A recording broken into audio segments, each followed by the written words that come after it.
ब्रह्मसूत्रम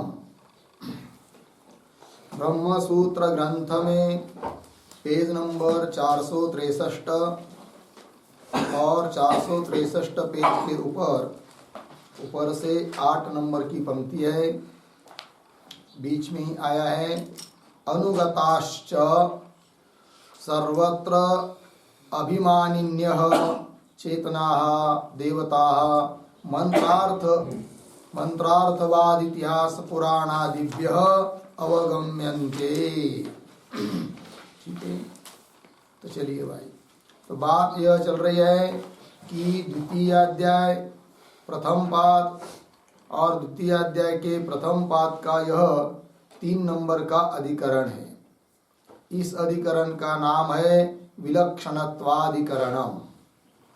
तो पूर्व पक्षी का जो कहना है, इस अधिकरण का जो विषय है क्या कि ब्रह्म समन्वय, इस पर पूर्व पक्षी कहता है कि जगत के प्रति ब्रह्म को जो आपने सिद्धांतियों ने कारण माना है वह उचित नहीं है, क्योंकि कार्य रूप जगत और कारण रूप ब्रह्म इन दोनों में अत्यंत विलक्षणता है, और जिन दो पदार्थों में अत्यंत विलक्षणता होती है उनमें कार्य कारण भाव बनता नहीं है। अतः जगत के प्रति ब्रह्म को कारण मत मानो, क्योंकि दोनों में विलक्षणता है। जगत अचेतन है और ब्रह्म चेतन है इत्यादि रूप से विलक्षणता है। तब इस पूर्व पक्षी के कहने पर किसी आक्षेपकर्ता ने आक्षेप किया कि अरे भाई, तुम जगत को अचेतन बोल रहे हो, ये तुम्हारा कहना ठीक नहीं है, क्योंकि श्रुति के आधार पर हम कहते हैं कि जगत भी चेतन है और उस चेतन जगत का कारण ब्रह्म चेतन हो जाएगा, क्योंकि दोनों में विलक्षणता सिद्ध नहीं होगी। तब उस आक्षेपकर्ता को पूछेंगे पूर्व पक्षी, ये आक्षेपकर्ता, तुम जगत को जो चेतन बता रहे हो और श्रुति का आधार देकर बोल रहे हो, तो कौन वो श्रुति है, कैसे जगत को चेतन कहते हो? तब उस आक्षेपकर्ता ने कहा कि श्रुति बताती है मृत अब्रवीत, पृथ्वी बोली, आपः अब्रुवन, आप जल बोला, तत्तेज ऐक्षत, उस तेज ने ईक्षण किया इत्यादि रूप में बताया है कि बोलना, ईक्षण करना इत्यादि ये सब धर्म चेतन के ही हो सकते हैं, अचेतन के नहीं।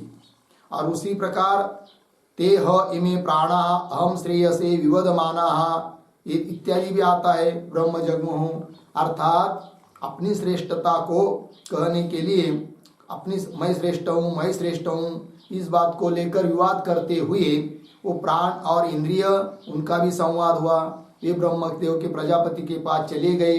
ये सब बात है, ये चेतन में ही होती है, अचेतन में नहीं।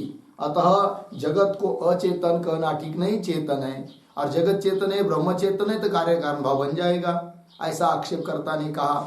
उस पर उत्तर दे रहे वो पूर्व पक्षी सूत्र नंबर 5 के माध्यम से कि अरे आक्षेपकर्ता, तुम जो बोल रहे हो मृत अब्रवीत इत्यादि, वह उन श्रुतियों का अभिप्राय पृथ्वी आदि भूत और इंद्रिय प्राण, इनको चेतनता कहने में तात्पर्य नहीं है।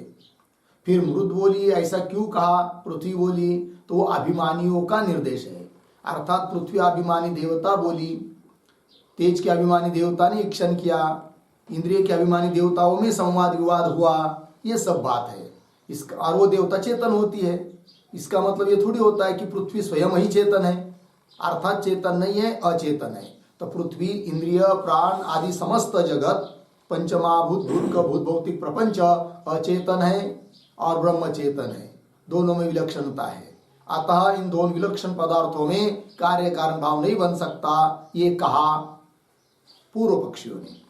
अब अभिमानियों का निर्देश है यहाँ पर, ये तुम कैसे बोल रहे हो, इस प्रकार आक्षेपकर्ता पूछेगा उस पूर्व पक्षी को कि हे पूर्व पक्षी, तुम कह रहे हो कि मृत अब्रवीत इत्यादि जगह में अभिमानियों का निर्देश है, देवता बोल रही है, ऐसा कहा है, किंतु इस बात का पता आपको कैसा चला? तब उसके लिए उस पूर्व पक्षी ने उसी 5वें सूत्र में 2 हेतु बताए, एक विशेष और दूसरी अनुगति। उसमें से विशेष का क्या चर्चा है, विशेष का मतलब क्या है, उसकी बात कल हो चुकी है। अब दूसरा हेतु जो है अनुगति, उसकी चर्चा अब चल रही है, उसी के लिए यह पंक्ति पढ़ी हम लोगों ने। तो पुनः देखिए, अनुगताश्च इत्यादि ये पंक्ति है। अब अनुगताश्च इत्यादि पंक्ति के पूर्व में एक वाक्य लिखते अवतरण के रूप में, अनुगतिम बहुधा व्याचष्टे।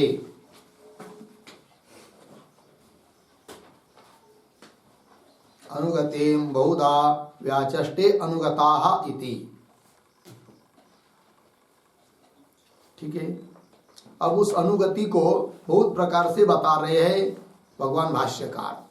तो पंक्ति को देखिए, अनुगताश्च सर्वत्र अभिमानिन्यः चेतनाः देवताः मंत्रार्थवादित्यास पुराणादिभ्यः अवगम्यन्ते। ठीक, थोड़ा सा शब्दों का अन्वय। अभिमानिन्यः चेतनाः देवताः, पीछे सर्वत्र, उसके पीछे अनुगताः च, फिर आगे मंत्रार्थवाद इतिहास पुराणादिभ्य अवगम्यन्ते। देखो भाई अर्थ, तो पृथ्वी बोली, तेज ने ईक्षण किया, या प्राणों में इंद्रियों में संवाद हुआ, ये सब अभिमानियों का निर्देश है। उस इंद्रिय के अभिमानी देवता, उस भूत के अभिमानी देवता, उनका निर्देश है। लेकिन कैसे? अनुगति से। देखो, अभिमानिन्य चेतना देवता, अभिमान धारण करने वाले जो चेतन देवता हैं, वही सर्वत्र अनुगताः। सर्वत्र अनुगताः, सर्वत्र मतलब कहा? तो सर्वत्र शब्द का अर्थ लिखिए, सर्वत्र बराबर भूतेन्द्रियादिषु, भूत इंद्रियादिषु।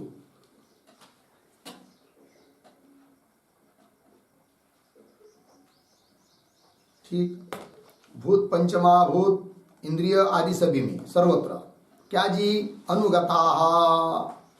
अनुगताः मतलब क्या? तो अनुगताः इस शब्द का भी अर्थ लिखिए। अनुगताः, अनुगता मतलब व्यापकता, अनुगतता व्यापकता।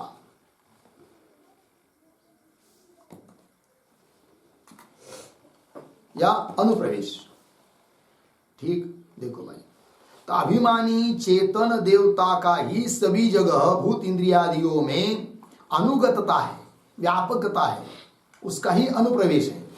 और ये बात कैसी पता चली आपको कि भूत इंद्रियादि सभी जगह चेतन देवता का, देवता ही अनुगत है करके? तो कह रहे मंत्र से पता चलता है। अर्थवाद, इतिहास, पुराण इत्यादि को से जाना जाता है। ठीक है, तो बोलेंगे फिर ठीक है, बताओ एकादा कोई मंत्र कि जिस मंत्र के बल पर आपको पता चलता है कि सभी इंद्रिय भूत आदियों में अभिमानी जो चेतन देवता का ही अनुगतता है, व्यापकता है, प्रवेश है। तो बताओ मंत्र। तब मंत्र दे रहे, अग्निर्वा भूत्वा मुखम प्राविशत इति एवमादिका च श्रुति कर्णेषु अनुग्राहिकाम देवताम अनुगताम दर्शयति। ठीक है, देखो भाई, अग्नि वाग भूत्वा मुखम प्राविशत, अग्नि ही स्वयं, अग्नि मतलब अग्नि देवता, वाग भूत्वा वाणी बनकर स्वयं ही वाणी बना, और उसमें प्रवेश भी उसने ही किया। तो वही, तो अग्नि ही वाग भूत्वा मुखम प्राविशत, मुख में प्रवेश किया, है कि नहीं? वाणी अग्नि देवता ने। इति एवमादिका च श्रुति, इत्यादि श्रुतिया क्या बताती है श्रुति? कर्णेषु अनुग्राहिकाम देवताम अनुगताम दर्शयति। तो कैसे पढ़ेंगे अंतिम के शब्द? कर्णेषु अनुग्राहिकाम अनुगताम देवताम दर्शयति। कर्णेषु, है कि नहीं? अनुग्राहिका, कर्णों के अनुग्राहक देवता, उसका दिग्दर्शन कर रही है श्रुति। और उन कर्णों में अनुगताम, अनुगत देवता का निर्देश कर रही है।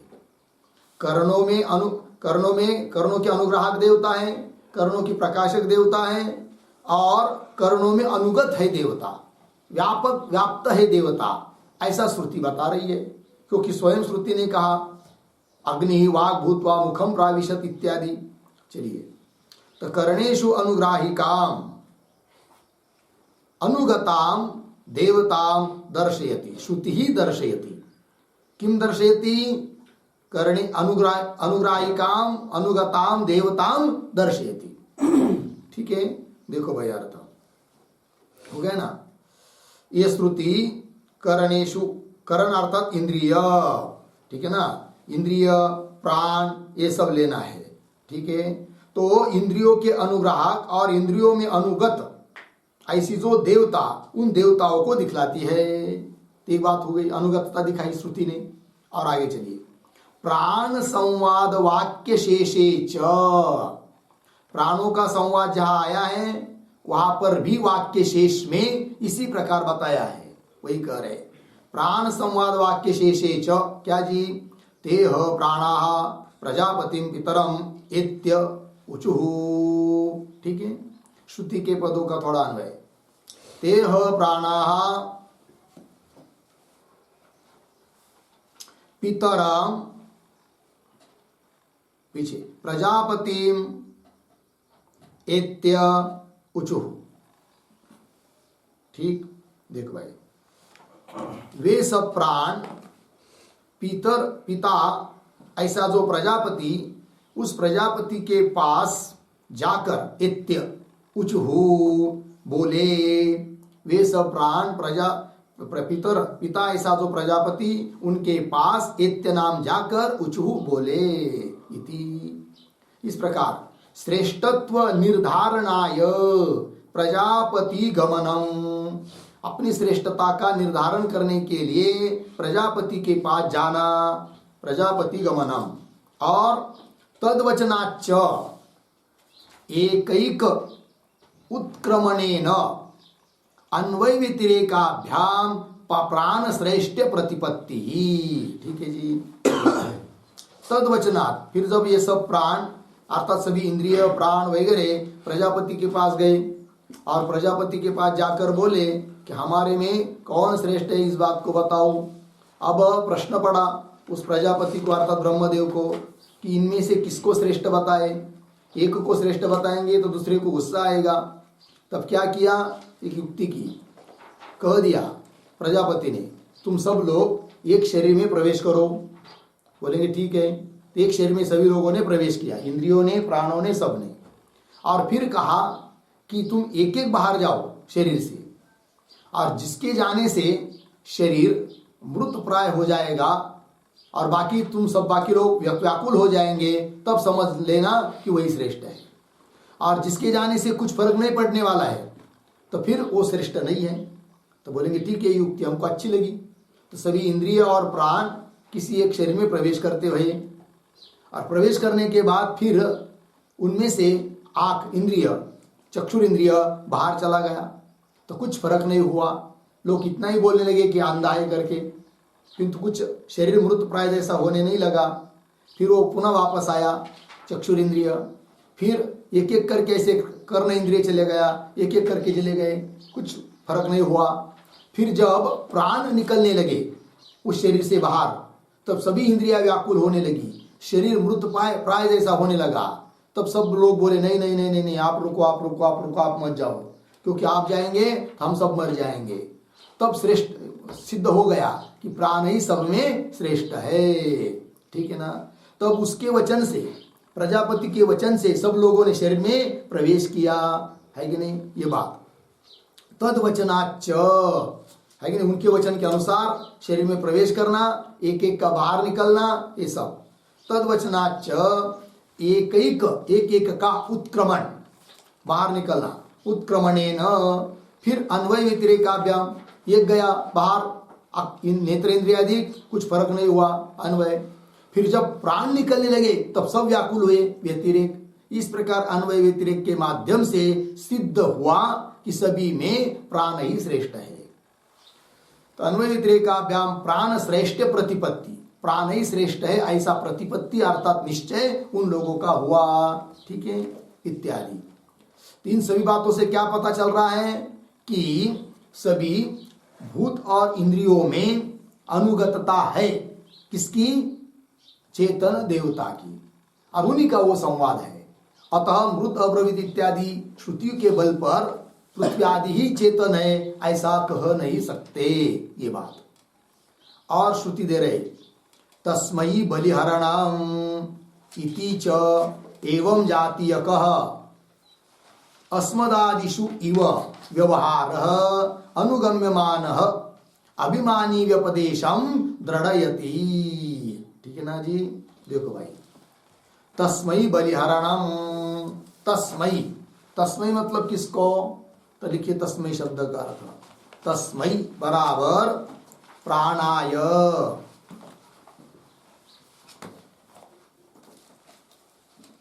तस्मै बराबर प्राणाय अर्धविराम, बलिहरणम प्रतिलय बराबर वागादिभिः,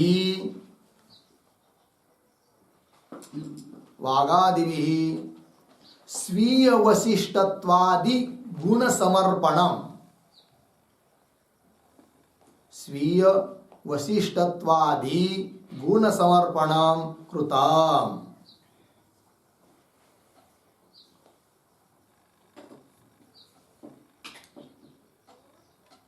ठीक है जी? देखो भाई, तस्मै नाम प्राणाय, प्राण के लिए, प्राण श्रेष्ठ सिद्ध हुआ तब उस प्राण के लिए सभी लोगों ने उपहार दिया, भेंट दे दी, बलिहरण। क्या बलिहरण? तो वागादि इंद्रियों ने, वागादिभिः स्वीय वशिष्ठत्वादि गुण समर्पणम, अपनी जो श्रेष्ठत्वादि ये गुण थे वो सब समर्पित कर दिया प्राण को, अर्थात प्राण ही श्रेष्ठ है ये सिद्ध कर दिया है कि नहीं, ये बात। तो तस्मै बलिहरणम इति च, इस प्रकार, एवं जातीयकः, क्या? व्यवहार, पंक्ति देखिए पहले, इति एवं जातीयकः अस्मदादिषु इव व्यवहारः अनुगम्यमानः अभिमानी व्यपदेशम दृढ़यति। थोड़ा अन्वय करते, एवं जातीयकः अस्मदादिषु इव, आगे एक शब्द छोड़कर, अनुगम्यमानः पीछे व्यवहारः अभिमानी व्यपदेशम दृढ़यति। दृढ़यति नाम दृढ़ करता है, दृढ़यति का कर्ता कौन है?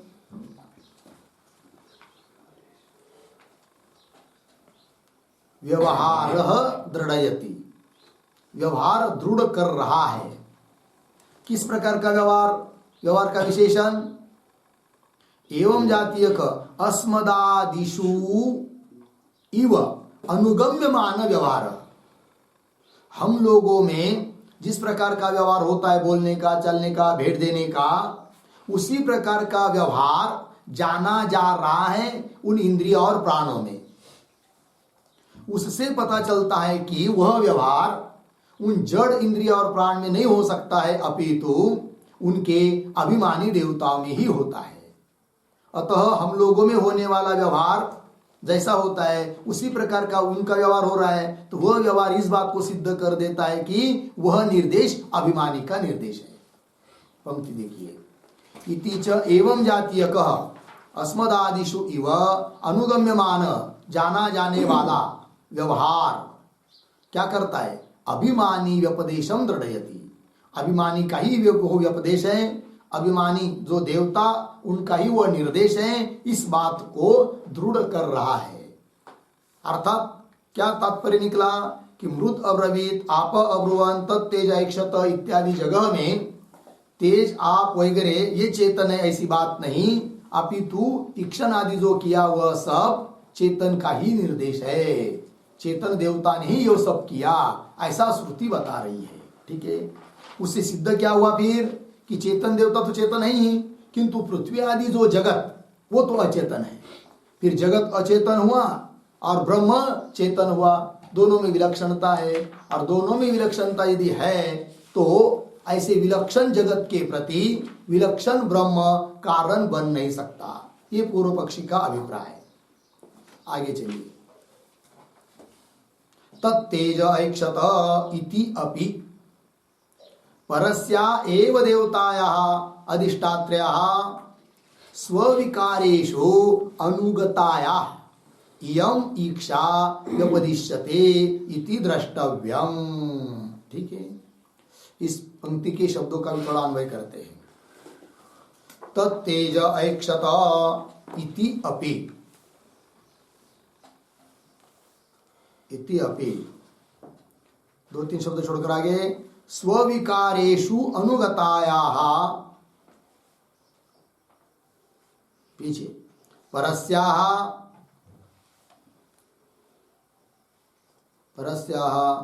अधिष्ठात्र्याः, पीछे देवतायाः एव, आगे इयम इक्षा व्यपदिश्यते इति द्रष्टव्यम।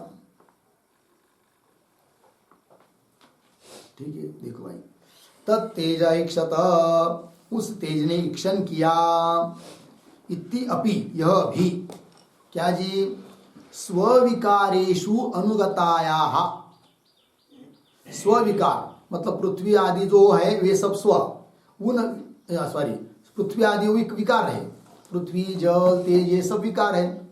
और स्विकार मतलब स्व देवता, क्योंकि पीछे जैसे आया कि नहीं, अग्नि वाक् भूत्वा मुखम प्राविशत, स्वयं अग्नि देवता ही वाणी बनकर उसमें प्रवेश किया, अर्थात ये सब इंद्रियाधिक उन देवता का ही विकार है। तो स्व शब्द से देवता, उनका विकार जो ये सब इंद्रिया और प्राणाधिक है कि नहीं, और उसमें ही उन्होंने प्रवेश किया।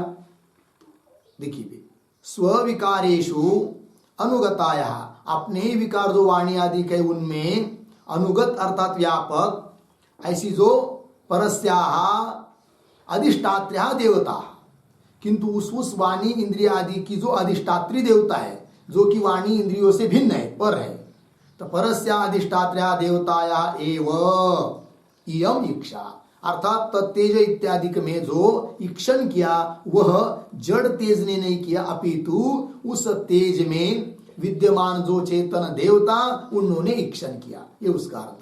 इयम इक्षा व्यपदिश्यते, उस इच्छा का निर्देश किया जा रहा है, इति द्रष्टव्यम। ठीक है, और एक बात, क्या एक वाक्य लिखते इस पर,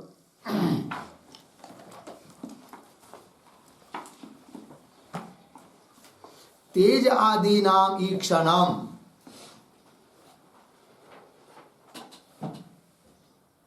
तेज आदि नाम ईक्षणम त्वया, त्वया कौंस में लिखिए वेदांतिना, वेदांतिना कौंस बन, एव एव ईक्षत्यधिकरणे, ईक्षत्यधिकरणे, ब्रह्मसूत्र 1:1:5, अधिकरणे, आगे चेतन निष्ठतया, चेतन निष्ठतया व्याख्यातम द्रष्टव्यम, व्याख्यातम द्रष्टव्यम इत्यर्थ।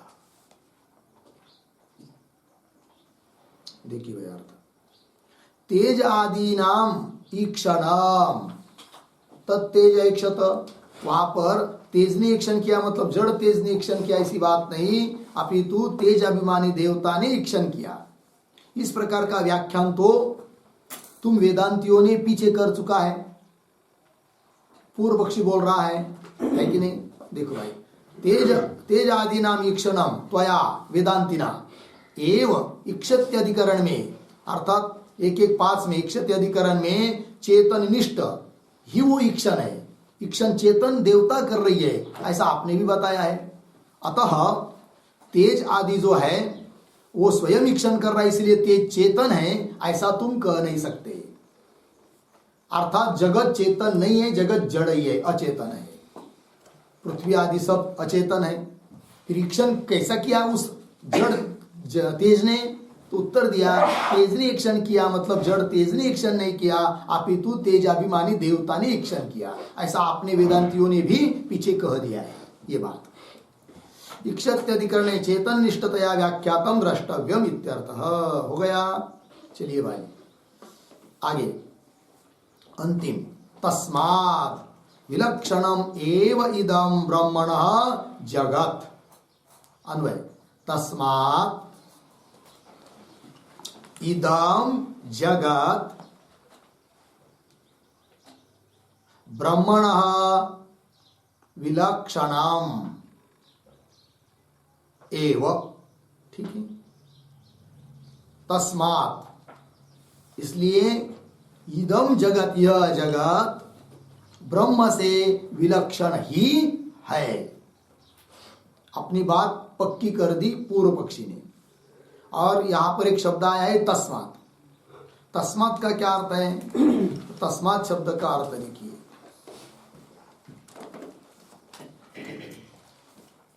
लिखेंगे यस्मात्, यस्मात् जगतः चेतनत्वं नास्ति। जगतः चेतनत्वं नास्ति, तस्मात्, तस्मात् इति पूर्वपक्षोपसंहारः।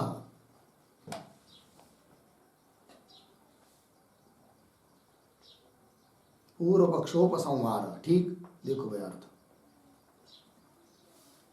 यस्मात् जिस कारण से जगत चेतनत्व नास्ति, जगत में चेतनत्व नहीं है, तस्मात् इसलिए क्या कि यह जगत, मूल में यह जगत ब्रह्म से विलक्षण है, क्योंकि जगत चेतन नहीं है, अर्थात जगत अचेतन हुआ और ब्रह्म चेतन हुआ, अर्थात जगत से विलक्षण है ब्रह्म, ब्रह्म से विलक्षण है जगत।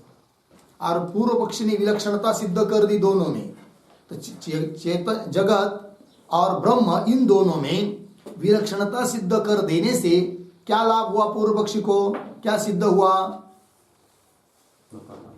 हाँ, तो विलक्षण होने के कारण जगत के प्रति ब्रह्म उपादान कारण नहीं हो सकता है। और यदि ब्रह्म उपादान कारण नहीं है तो ब्रह्म में समन्वय बताया वह सब बात ठीक नहीं है, अर्थात तर्क से उस समन्वय का बाद है, विरोध है, ऐसा पूर्व पक्षी का अभिप्राय। तो यहां तक ये पूर्व पक्षी का कहना समाप्त हुआ। तो दो सूत्रों के द्वारा पूर्व पक्षी ने अपनी बात बताई। ठीक है, चलिए फिर तो पांचवें सूत्र का भाष्य पूरा हुआ।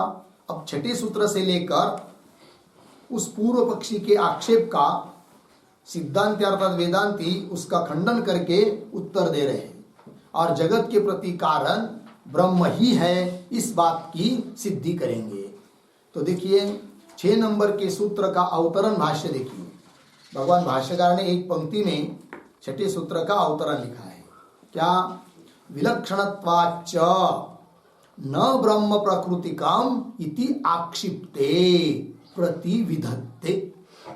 ठीक, विलक्षणत्वाच्च विलक्षण होने के कारण, जगत से ब्रह्म विलक्षण, ब्रह्म से जगत विलक्षण, विलक्षण होने के कारण क्या जी? न ब्रह्म प्रकृतिकम, प्रकृति उपादान कारण, ब्रह्म प्रकृतिकम जगत न, ब्रह्म उपादान कारण वाला यह जगत नहीं है, इति आक्षिप्ते सति। इस प्रकार पूर्व पक्ष ने आक्षेप करने पर प्रतिविधत्ते अर्थात उत्तरम ददाति, सिद्धांती उत्तर दे रहे हैं उस पूर्व पक्षी के आक्षेप का सूत्र के माध्यम से। तब सूत्र आ रहा है, तो सूत्र का उच्चारण और अर्थ देख लेते हैं। सूत्र है दृश्यते तु। दृश्यते तु। ठीक, तो चलिए अब इस सूत्र के बारे में थोड़ा सा हम लोग लिख लेते हैं, उसके बाद उसका भाष्य पढ़ेंगे। लिखते हैं सूत्रावतरणम।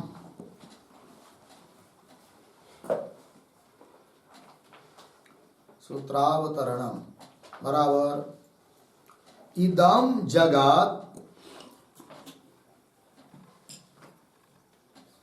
इदम जगत ब्रह्मण विलक्षणत्वात्,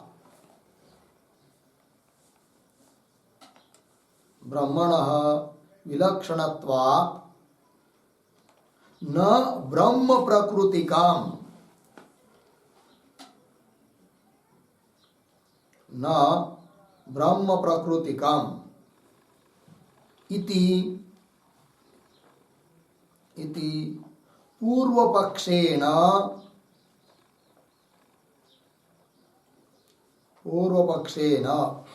आक्षिप्ते सति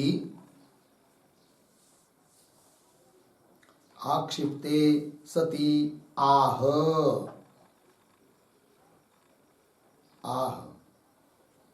ठीक, फिर नीचे की पंक्ति में सूत्राम बराबर दृश्यते तु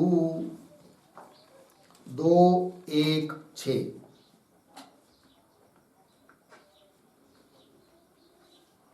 नीचे की पंक्ति में पदार्थोक्ति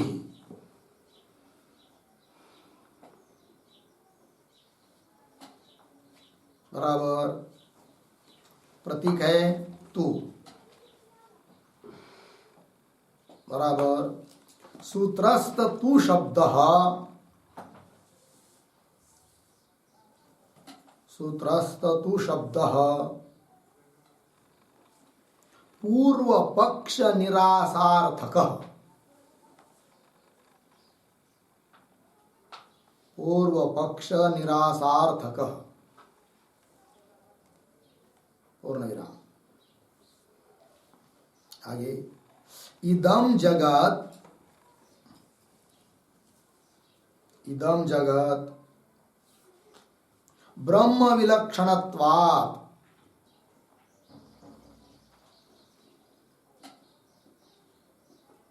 ब्रह्म विलक्षणत्वात् ब्रह्म प्रकृतिकम्, ब्रह्म प्रकृतिकम् न संभवति, न संभवति इति यद पूर्व पक्षिणा उक्तम, पूर्व पक्षिणा उक्तम अर्धविराम तत् न संभवति,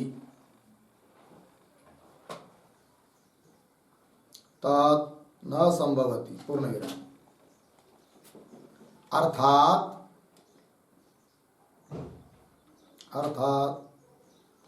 विलक्षणत्वे अपि, विलक्षणत्वे अपि जगत् ब्रह्म प्रकृतिकम् अस्ति एव, जगत् ब्रह्म प्रकृतिकम् अस्ति एव पूर्ण विराम। कौंस में लिखिए कुतः प्रश्न चिन्ह, आगे की तरफ बांध देकर कौंस बांध, फिर प्रतीक है दृश्यते, दृश्यते बराबर विलक्षणयोः अपि, विलक्षणयोः अपि प्रकृति विकार भावः,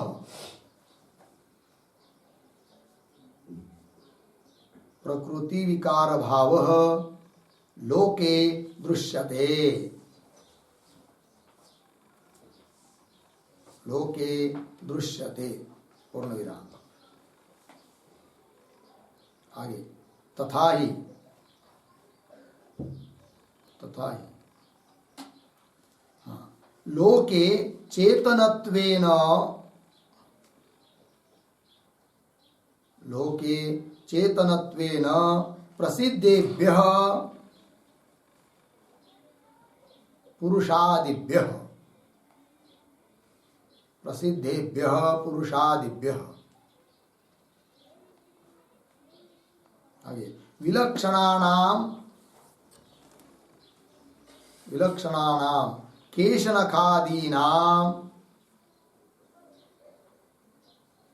केशनखादीनां उत्पत्ति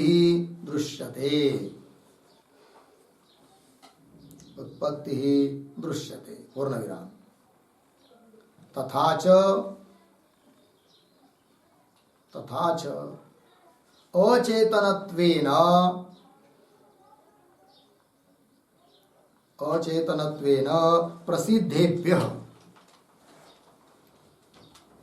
प्रसिद्धेभ्यः गोमयादिभ्यः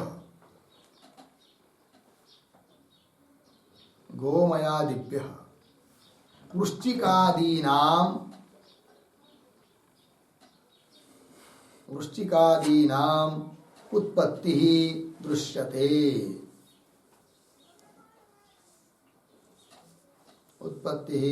दृश्यते पूर्ण विराम।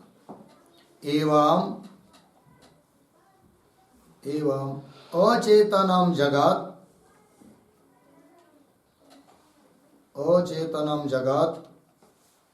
चेतन प्रकृतिकां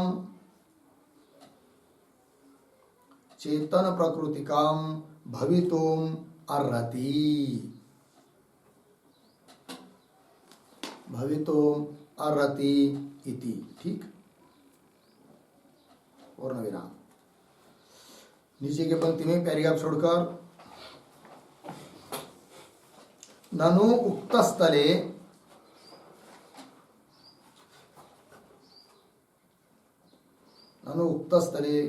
प्रकृति विकारयोः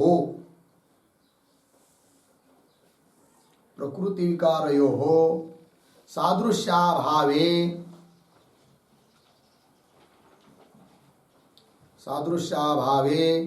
कार्यकारण भावानुपपत्तिः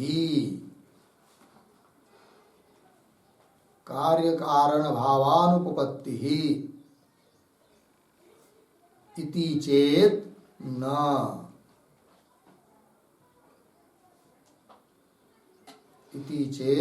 न अर्धविराम। अत्यंत सादृश्ये अपि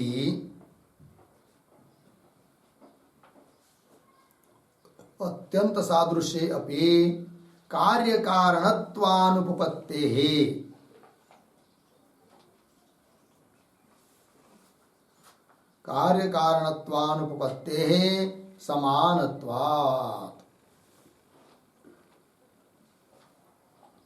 समानत्वात् पूर्ण विराम।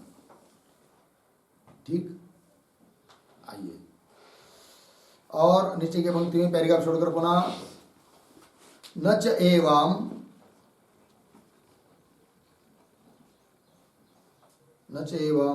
किंचित सादृश्यम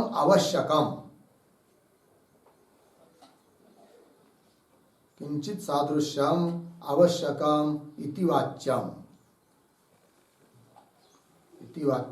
पूर्ण विराम। आगे पुरुषादीनां गोमयादीनां च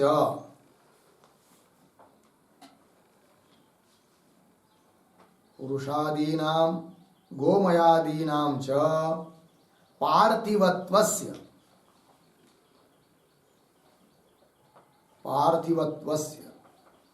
केशनखादीषु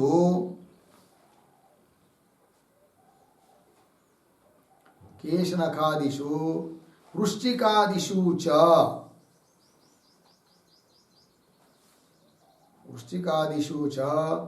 अनुवृत्तिदर्शनेन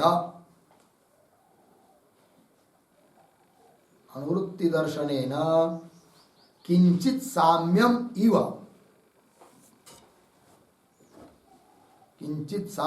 इव ब्रह्मणः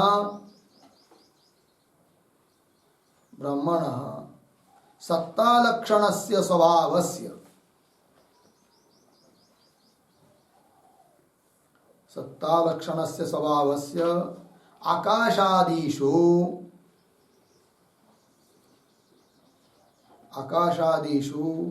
अनुवर्तमानेन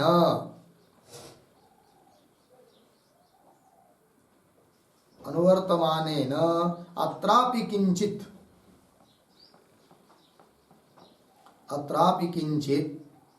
सादृश्यस्य विद्यमानत्वात्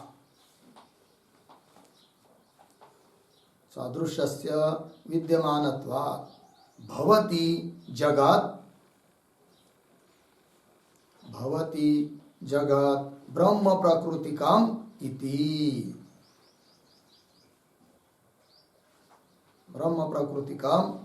पूर्ण विराम। नीचे की पंक्ति में तत्र अशेष लक्षणम्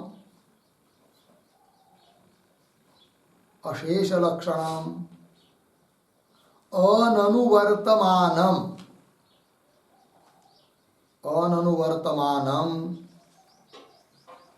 न दोषावहम् अर्धविराम। अन्यथा समस्त प्रकृति विकार भाव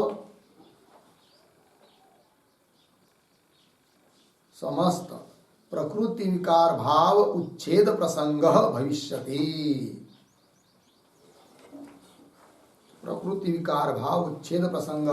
भविष्यति। ठीक है, देखो भाई अर्थ।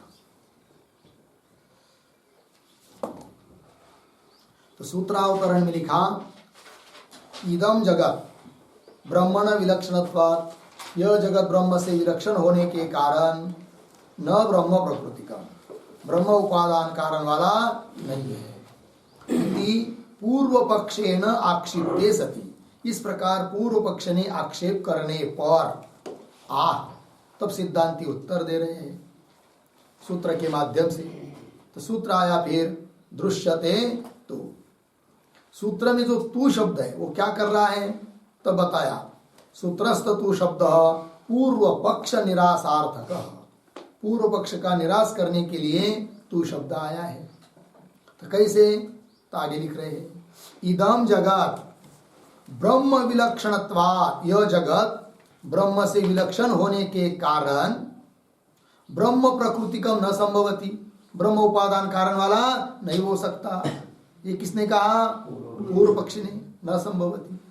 इति यद पूर्व पक्षिणा उत्तम, इस प्रकार जो बात पूर्व पक्षी ने कही तद न संभवति, वो उसका कहना ठीक नहीं है। अर्थात विलक्षणत्वेपि, विलक्षण होने पर भी जगत ब्रह्म प्रकृति का, जगत ब्रह्म उपादान कारण वाला ही है। विलक्षणत्वेपि जगत ब्रह्म प्रकृतिकम अस्ति एव। तो बोलेंगे कैसे, विलक्षण है तो भी यह जगत ब्रह्म उपादान कारण वाला ही है, ये कैसे, तब बताया दृश्यते। ऐसा लोग में देखा जाता है कि कार्य कारण भाव जिन दो पदार्थों में देखने को मिल रहा है व्यवहार में, उसमें भी विलक्षणता है तो भी उस कार्य के लिए वह कारण उपादान कारण है, विलक्षणता होने पर भी। बोलेंगे उदाहरण बताओ, ऐसा कौन सा कार्य कारण भाव है कि जिस कार्य और कारण में विलक्षणता तो है तो भी उस कार्य के लिए वह कारण बन जाता है, कार्य कारण की विलक्षणता होने पर भी। तो उदाहरण दे रहे हैं दृश्यते इसके आगे, क्या कि दो चीज, जैसे हम लोगों का शरीर है और हम लोगों के शरीर से उत्पन्न होते हैं क्या, नख और केश, ठीक। और सभी लोग शरीर को, व्यक्ति को, मनुष्यों को शरीर को चेतन कहते हैं। तो चेतन रूप से माना गया जो शरीर, उससे अचेतन ऐसे नख और केश उत्पन्न होते हैं। नख और केश अचेतन है, शरीर चेतन है, दोनों की विलक्षणता है, तो भी उस चेतन शरीर से अचेतन नख केश उत्पन्न होते हैं। एक बात, मतलब चेतन से अचेतन की उत्पत्ति बताई, उदाहरण दिया। और दूसरा उदाहरण दिया, अचेतन से भी चेतन की उत्पत्ति होती है। जैसे गोमय, गोबर, गाय का शेन, गोबर बहुत दिन पड़ा रहता है गोबर, है कि नहीं, एक जगह करते हैं और कुछ दिन के बाद उसमें देखते हैं तो उसमें बिच्छू आदि बहुत सारे कीड़े उत्पन्न होते हैं। तो गोमय क्या है? अचेतन, और उससे वृश्चिक आदि चेतन पदार्थ उत्पन्न हुए, जबकि दोनों में अत्यंत विलक्षणता है। तो विलक्षण चीजों में भी कार्य कारण भाव बनता है। अतः जगत और ब्रह्म इनमें विलक्षणता होने पर भी जगत के प्रति ब्रह्म उपादान कारण होने में कोई दिक्कत नहीं, ऐसा सिद्धांति उत्तर दे रहे हैं उस पूर्व पक्षी को। ठीक है, पंक्ति को देखिए, दृश्यते इसके आगे। विलक्षणयोः अपि प्रकृति विकार भाव लोके दृश्यते।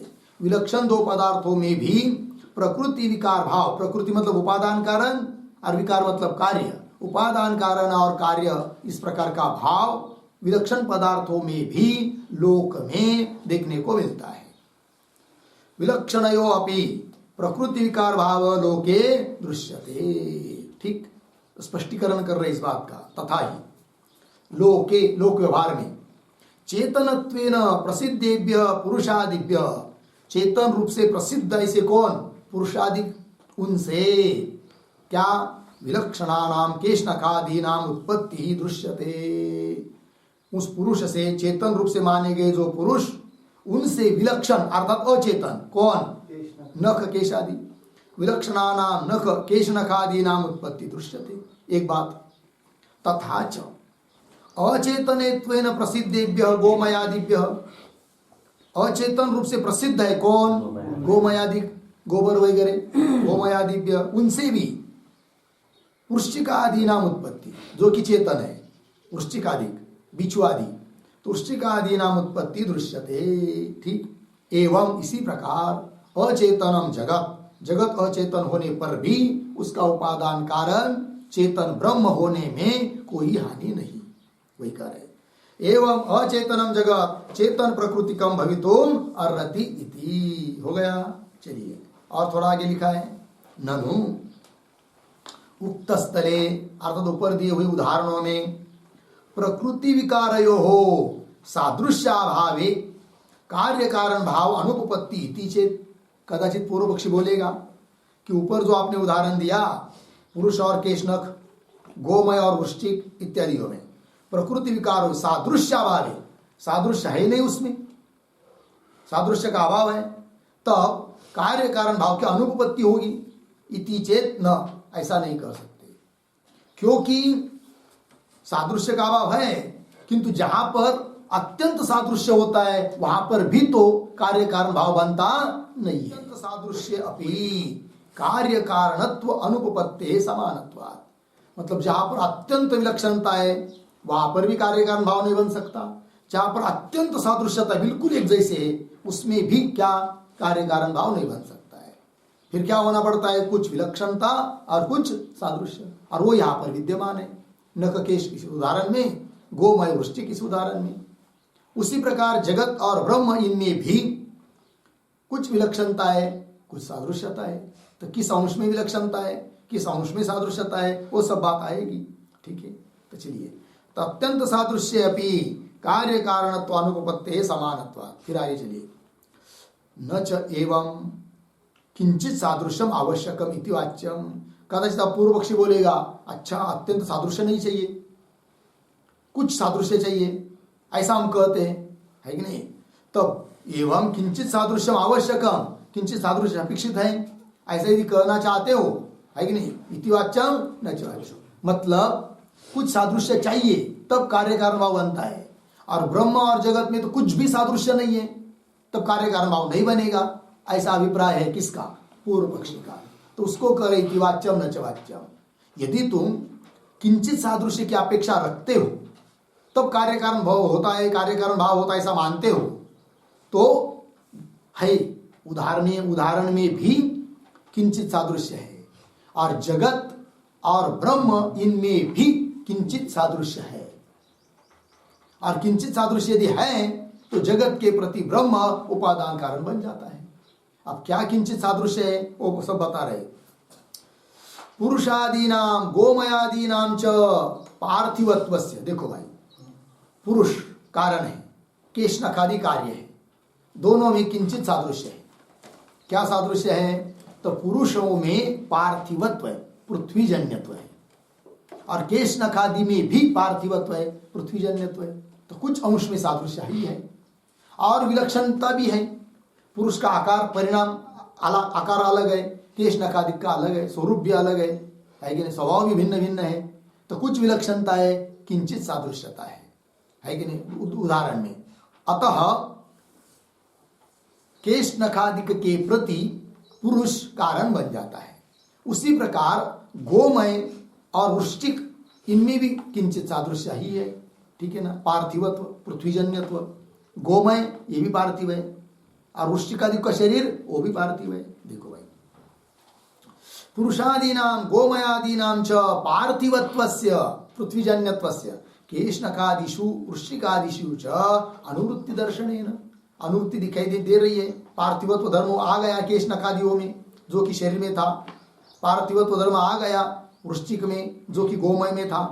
अनुवृत्ति दर्शनेन किंचित साम्यम, किंचित साम्य है और किंचित साम्य होने के कारण पुरुष और नख केश इनमें कार्य कारण भाव बनता है, गोमय और वृश्चिक इनमें कार्य कारण भाव बनता है, किंतु जगत और ब्रह्म इनमें तो किंचित सादृश्य नहीं है, तो कैसा कार्य कारण भाव बनेगा?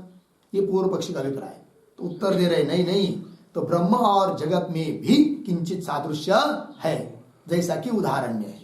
तो क्या सादृश्य है जगत और ब्रह्म में? तो बता रहे किंचित साम्यम इव ब्रह्मणः सत्ता लक्षणस्य स्वभावस्य आकाशादिषु अनुवर्तमानेन अत्रापि किंचित सादृश्यस्य विद्यमानत्वात्। यहाँ पर भी किंचित सादृश्य विद्यमान है दाष्टान्त में। क्या जी? तो ब्रह्म में है सत्ता, है कि नहीं, सत्ता स्फूर्ति ये सब किसमें है? ब्रह्म में। ब्रह्म है कि नहीं, ब्रह्म का ब्रह्म स्वरूप है वो, ब्रह्म में ही है सत्ता, है कि नहीं, अस्ति भाति प्रिय ये। और ब्रह्म का कार्य जो जगत जैसे आकाश पृथ्वी आदि, तो आकाश में भी है क्या? सत्ता अस्ति, है कि नहीं। तो ब्रह्म की सत्ता आकाश आदि में दिखाई दे रही है, तो सत्ता ब्रह्म में भी है, सत्ता आकाश में भी है, किंचित सादृश्य तो हो ही गया ये बात। ब्रह्मण सत्ता लक्षणस्य स्वभावस्य, ब्रह्म का जो सत्ता लक्षण स्वभाव है, सत्ता स्वरूप स्वभाव है, उसका आकाशादिषु अनुवर्तमानेन, आकाश आदि को में अनुवर्तमान अनुवृत्ति हो जाने के कारण अत्रापि दाष्टान्त में भी किंचित सादृश्य से विद्यमानत्वात्, किंचित सादृश्य विद्यमान है। और विद्यमान होने के कारण भवति जगत ब्रह्म प्रकृतिका, जगत ब्रह्म प्रकृतिकाम भवति, यह जगत ब्रह्म उपादान कारण वाला है, यह बात सिद्ध हो जाती है। ठीक, आगे चलिए। कदाचित कोई कहेगा कि संपूर्ण अनुवृत्ति चाहिए, तो ऐसा हो नहीं सकता, तो कहीं पर भी फिर कार्य कारण भाव नहीं बनेगा। कब? यदि कारण के सभी धर्मों की, सभी स्वभाव की अनुवृत्ति कार्य में चाहिए, ऐसे अपेक्षा रखोगे तो कहीं पर भी जगत में कार्य कारण भाव बनेगा ही नहीं, क्योंकि ऐसा एक भी उदाहरण नहीं मिलेगा कि कारण के सभी गुण सभी धर्म कार्य में आ गए, ऐसा होता नहीं है। वही दे रहे आगे, तत्र अशेष लक्षणम, मतलब संपूर्ण रूप से, अननुवर्तमानम, संपूर्ण रूप से अनुवृत्ति नहीं हो रही है, अननुवर्तमानम, अनुवृत्ति का अभाव, न दोषावह, वो दोषावह नहीं है। और यदि इसको भी दोष मानेंगे, किसको? कि अशेष लक्षण अनुवृत्ति का अभाव है, तो कार्य कारण भाव नहीं बनेगा, ऐसा यदि कहोगे तो अन्यथा तब क्या होगा? समस्त प्रकृति विकार भाव उच्छेद प्रसंग, जगत में किसी भी कोई भी दो चीजों में कार्य कारण भाव बनेगा ही नहीं, समस्त प्रकृति विकार भाव उच्छेद प्रसंग भविष्यति। ठीक है, तो कुल मिलाकर क्या चिंतन निकला? जगत के प्रति ब्रह्म उपादान कारण है।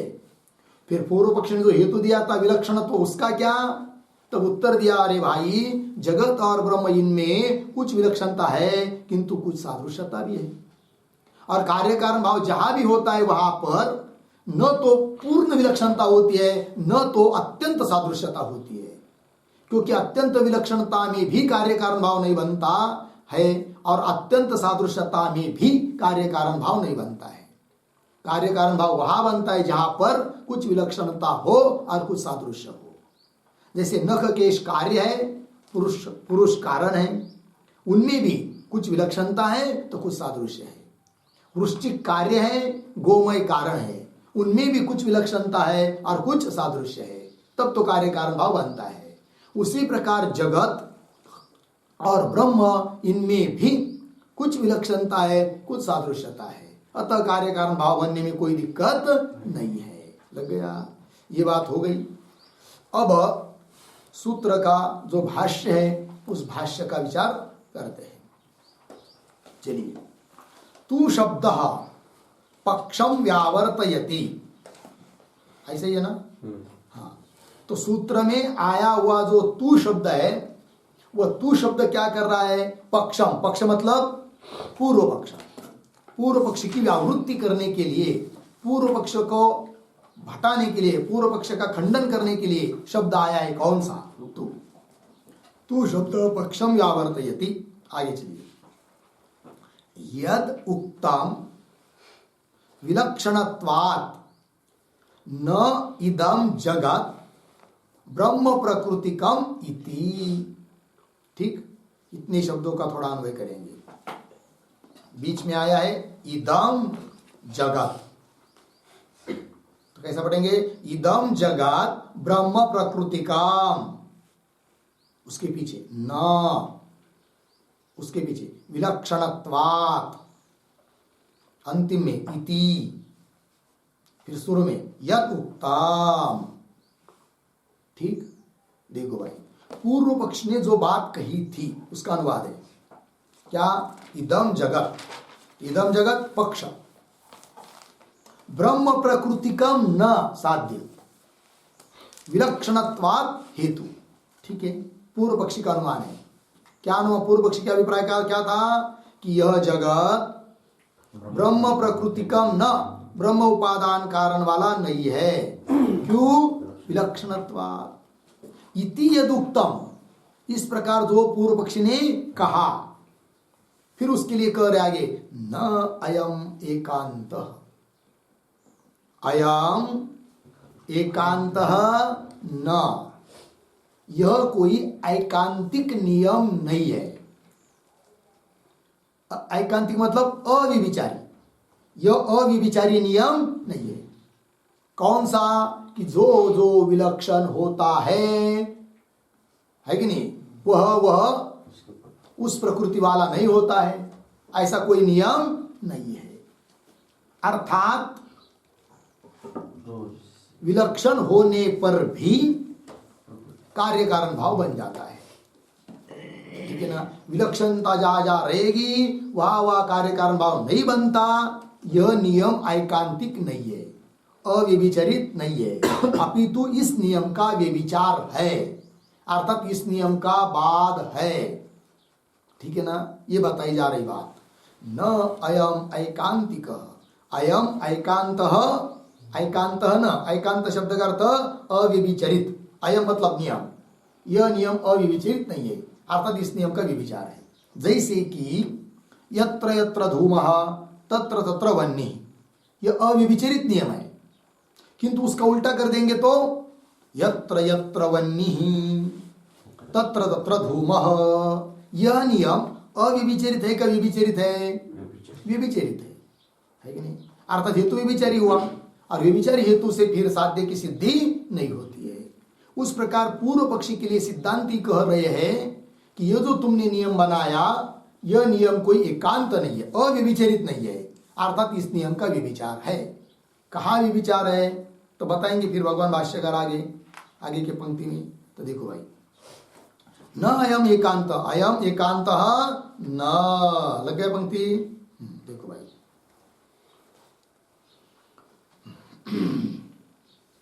और दृश्यते ही लोके चेतनत्वेन प्रसिद्धेभ्य पुरुषादिभ्य विलक्षणानां केशनखादीनां उत्पत्ति। ठीक नहीं? सब सरल है, केवल दृश्यते को बाद में पढ़ेंगे, उत्पत्ति दृश्यते। ठीक है ना? तो पंक्ति देखिए भाई, ही, क्योंकि व्यभिचरित नियम कैसा है उस बात को बता रहे। ही लोके, लोक व्यवहार में, चेतनत्वेन प्रसिद्धेभ्य पुरुषादिभ्य, चेतन रूप से प्रसिद्ध ऐसे जो पुरुष, पुरुषों का शरीर, पुरुषादिभ्य, ऐसे उन पुरुषों से, क्या जी? विलक्षणा नाम, उस पुरुषों से विलक्षण, पुरुष कैसे माने गए लोकों में? चेतन, और उससे विलक्षण है केशनकादिक मतलब अचेतन। तो विलक्षणा नाम केशनकादि नाम उत्पत्ति ही दृश्यते। एक उदाहरण हुआ और दे रहे, अचेतनत्वेन च प्रसिद्धेभ्य गोमयादिभ्य वृश्चिकादीनाम। ठीक है ना, च को पहले लेंगे, बाकी सब सरल है। च और अचेतनत्वेन प्रसिद्धेभ्य, अचेत लोक में, अचेतन में, अचेतन के रूप में प्रसिद्ध ऐसे जो कौन? गोमयादि, गोबर आदि, उनसे वृश्चिकादि नाम, वृश्चिकादि नाम क्या? उत्पत्ति ही दृश्यते, है कि नहीं? गोमयादि से विलक्षण ऐसे जो वृश्चिकादिक, उनकी उत्पत्ति देखने को मिलती है। लग गया जी? चलो भाई, तो दो उदाहरण दिए। पहले उदाहरण में क्या बताया? चेतन से अचेतन की उत्पत्ति, और दूसरे उदाहरण में क्या बताया? अचेतन से चेतन की उत्पत्ति, है कि नहीं? यदि हो सकती है तो चेतन स्वरूप ब्रह्म से अचेतन जगत की उत्पत्ति होने में क्या दिक्कत है? ये सिद्धांती बोल रहे हैं पूर्व पक्षी को। ठीक, चलिए अब इस पर पूर्व पक्षी आक्षेप कर रहा है ननु आदि से। ठीक है, तो ननु मिल गया पंक्ति। तो ननु अचेतनानि एव पुरुषादि शरीराणि अचेतनानां केशनकादीनां कारणानि। अर्धविराम। अचेतनानि एव च वृश्चिकादि शरीराणि अचेतनानां गोमयादीनां कार्याणि इति। यात पूर्व पक्षी है। तो ननु जो पंक्ति चालू हुई उसके ऊपर लिखिए आक्षेप।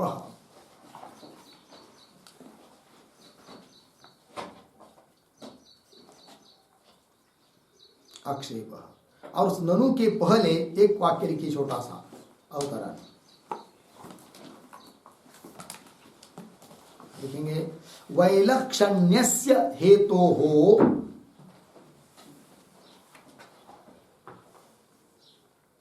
वैलक्षण्यस्य हेतोः असत्वात्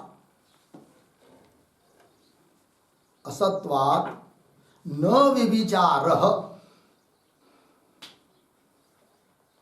व्यभिचारः इति शंकते। इति शंकते ननु इति। ठीक है, देखो भैया, मतलब ऊपर क्या दिखाया सिद्धांतियों ने? नियम का व्यभिचार दिखाया।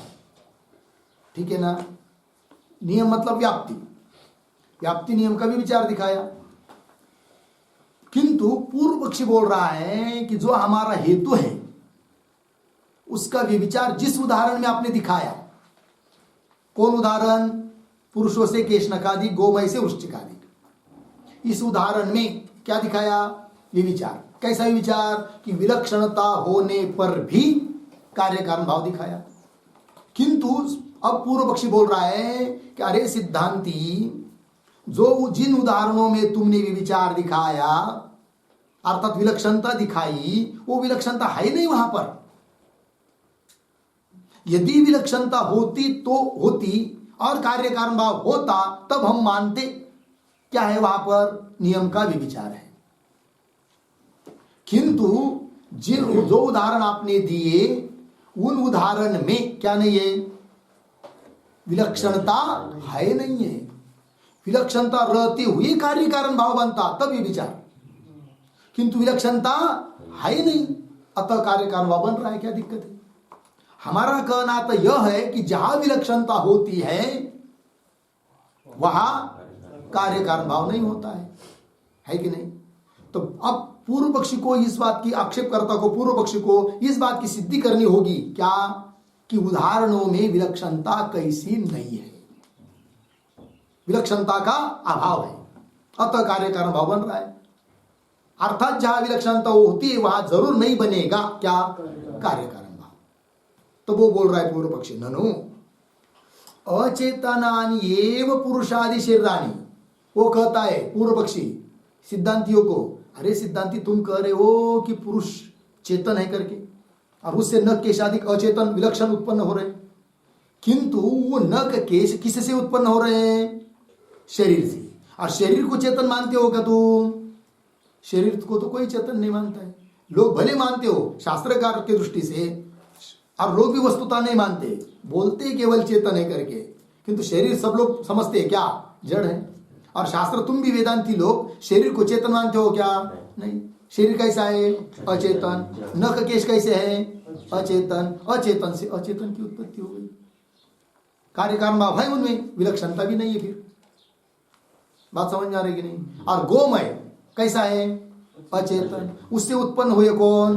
वृश्चिक। तो वृश्चिक उत्पन्न मतलब उस वृश्चिक का शरीर उत्पन्न हुआ ना, और शरीर कैसा है? अचेतन है। अचेतन से अचेतन की उत्पत्ति हुई। कहा वहां पर विलक्षणता है? और तुम बोल रहे हो कि विलक्षणता होने पर भी कार्य कारण भाव बनता है। ये तुम्हारा कहना ठीक नहीं। कौन कह रहा है? पंक्ति देखिए, ननु अचेतनानि एव कौन? पुरुषादि शरीराणि। पुरुषों के शरीर कैसे है? अचेतन है। अचेतनानि। और अचेतनानां केशनकादि नाम कारणानि। अचेतन ऐसे जो केशनकादि उसके लिए कारण है कौन? शरीर। अचेतन शरीर, अचेतन केशनक के लिए कारण है।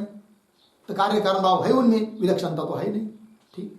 और आगे, अचेतनानि एव वृश्चिकादि शरीराणि।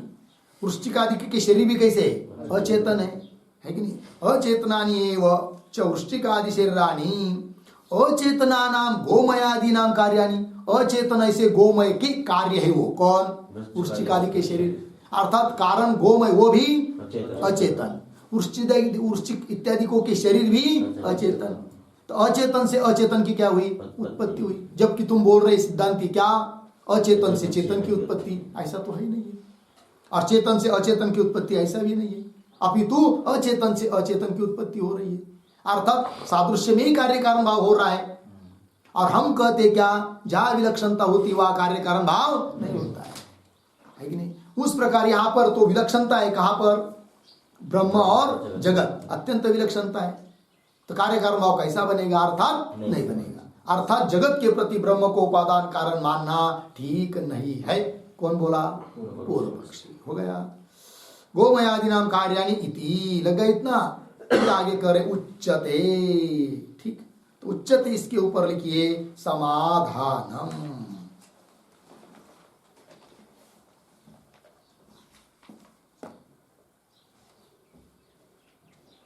ठीक है। अब उच्चते इत्यादि के द्वारा जो समाधान दिया जा रहा है उसका विचार हम लोग करते हैं। ओम पूर्णमदः पूर्णमिदं पूर्णात् पूर्णमुदच्यते पूर्णस्य पूर्णमादाय पूर्णमेवावशिष्यते। ओम शांति शांति शांति।